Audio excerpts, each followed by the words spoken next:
Halo semuanya, kembali lagi di ISK Podcast. Nah, kali ini kita mau membahas tentang dunia perkuliahan yang dilihat dari kacamata Gen Z. Nah, hari ini kita kedatangan tamu yang spesial nih dari UIN Sunan Kudus. Halo Mbak Isna. Ya, halo Mas. Oke. Boleh kenalan dulu Mbak, boleh ngenalin Mbak Isna ini dari mana dan kuliahnya itu di fakultas mana? Ya, perkenalkan saya Isna, asal Jepara. Untuk sekarang ini saya melakukan pendidikan di UIN Sunan Kudus, Fakultas Dakwah Komunikasi Islam Prodi KPI. Oke. Mahasiswa semester 6, semester tua. Sekarang lagi sibuk apa Mbak Isna? Kesibukannya sekarang nggak ada ya Mas, lebih ke mencari kesibukan sih. Ya. Seperti itu. Kayak tugasnya sudah selesai ya? Oh iya, untuk tugas alhamdulillah aman, sudah selesai terkumpulkan dan ya untuk hasil ya cukup memuaskan alhamdulillah. Untuk sekarang ini saya kan sebagai mahasiswa semester 6 tuh ada kesibukannya, yaitu ada program PPL itu di UIN Sunan Kudus. Mbak Isna kan tadi di jurusan KPI ya? Iya betul. Kenapa Mbak Isna itu mengambil jurusan KPI Mbak? Kenapa? Ya dulu itu saya tuh bingung Mas, kalau disuruh milih. Soalnya kan di Fakultas UIN Sunan Kudus yang sekarang itu kan banyak sekali kan ya pilihannya. Ada berapa fakultas ya? 5 fakultas. Satu fakultasnya tuh ada beberapa prodi, ada 5 bahkan lebih berapa prodi itu. Saya tuh bingung juga. Terus ya saya tanya-tanya sama kakak tingkat saya dulu. Berhubung saya dulu itu ketika sebelum kuliah itu tuh bisa belajar membuat editing foto filter gitu loh Mas. Nah kayak gitu. Jadi tuh saya mau mengembangkan apa yang saya bisa itu kedepannya di kampus ini dengan memilih jurusan KPI itu Mas. Oke. Mbak kan ini mahasiswa Gen Z ya? Ya. Menurut Mbak, penting gak sih mahasiswa zaman sekarang itu mengikuti organisasi di kampus?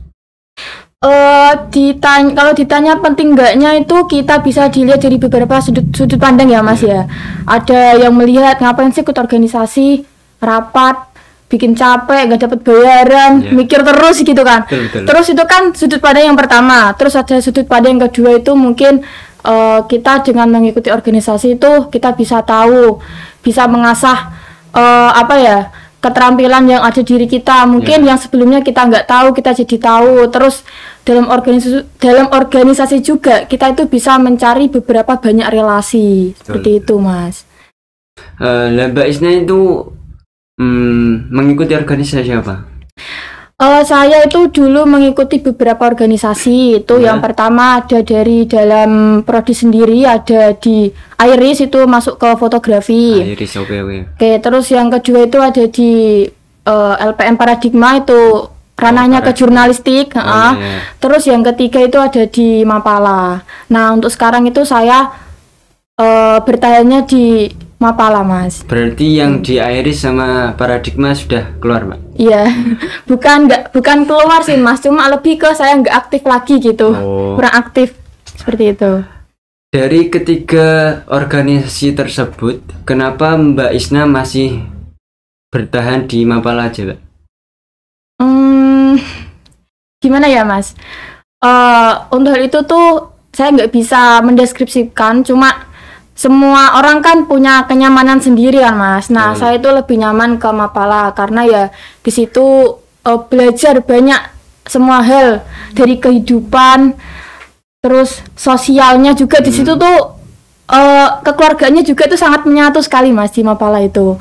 Mungkin yang orang-orang lain lihat kan kayak Mapala tuh muncak-muncak aja kayak gitu, padahal kan enggak kan Mas. Di situ banyak mengajarkan beberapa hal seperti itu. Mbak Isna sebagai mahasiswa Gen Z yang mengikuti organisasi, terus kuliah, terus Mbak Isna itu Di rumah atau di pondok? Sekarang ini saya di asrama. Di asrama.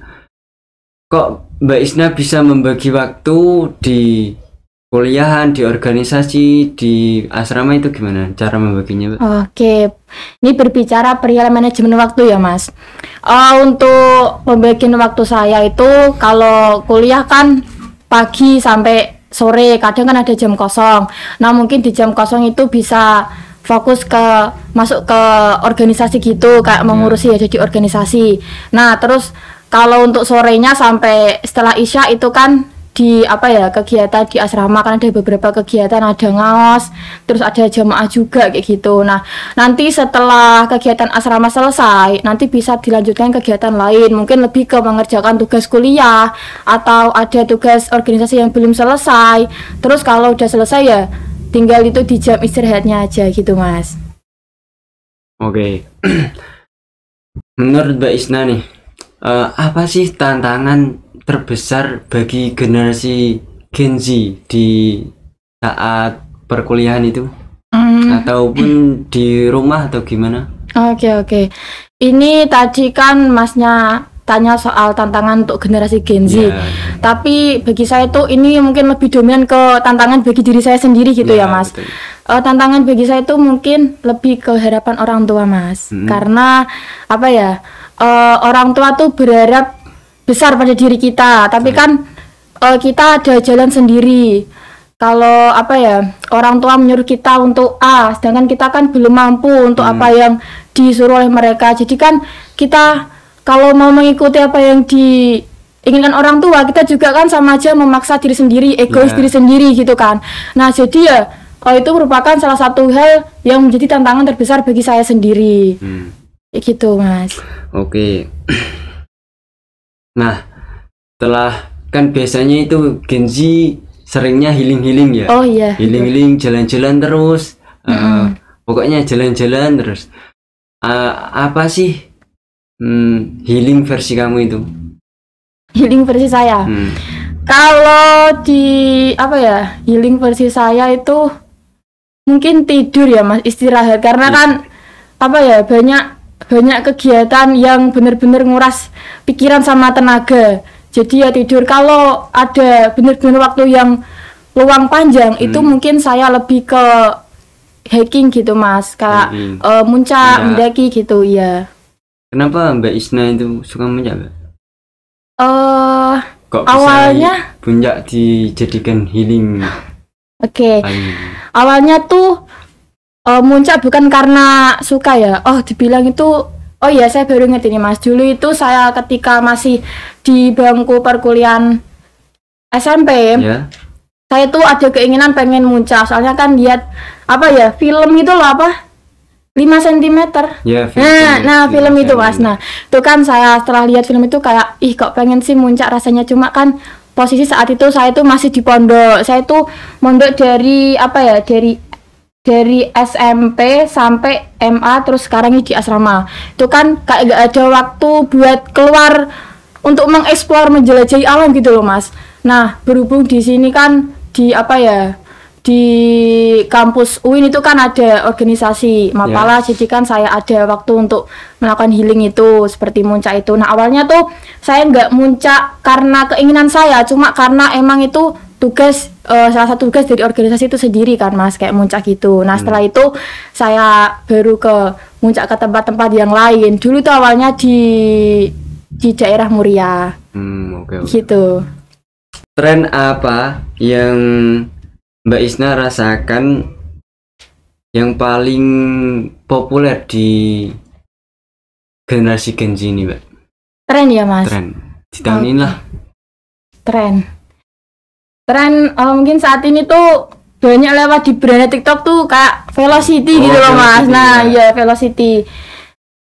Tapi nggak sekarang sih. Saya itu nggak terlalu mengikuti tren-tren yang ada, tren-tren terbaru. Karena kalau kita sering mengikuti hal terbaru tuh kita kayak bingung mau fokus apa yang mau kita fokuskan pada diri kita sendiri kayak gitu loh, Mas. Kalau sering mengikuti tren, hal-hal baru kayak gitu. Oke, untuk mahasiswi atau mahasiswa Gen Z di luar sana, apa pesan Mbak Isna untuk mereka, Mbak? Oke, pesannya itu kita itu jangan pernah merasa kalau kita itu harus mampu dalam segala hal, harus bisa dalam segala bidang. Karena kita itu hidup di zaman yang mana itu bergerak cepat, di mana pencapaian opini itu terus bersaing untuk menarik perhatian kita di tiap detik. Dan tetap ingat, hidup itu bukan perlombaan yang mana kita harus cepat untuk mencapai garis finish.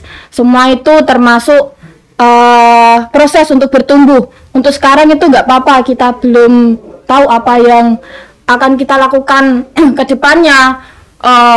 Kita mau jadi apa itu nggak apa-apa, karena kita itu hidup di zaman yang bergerak cepat, yang mana dimana opini, pencapaian itu menarik perhatian kita tiap detik.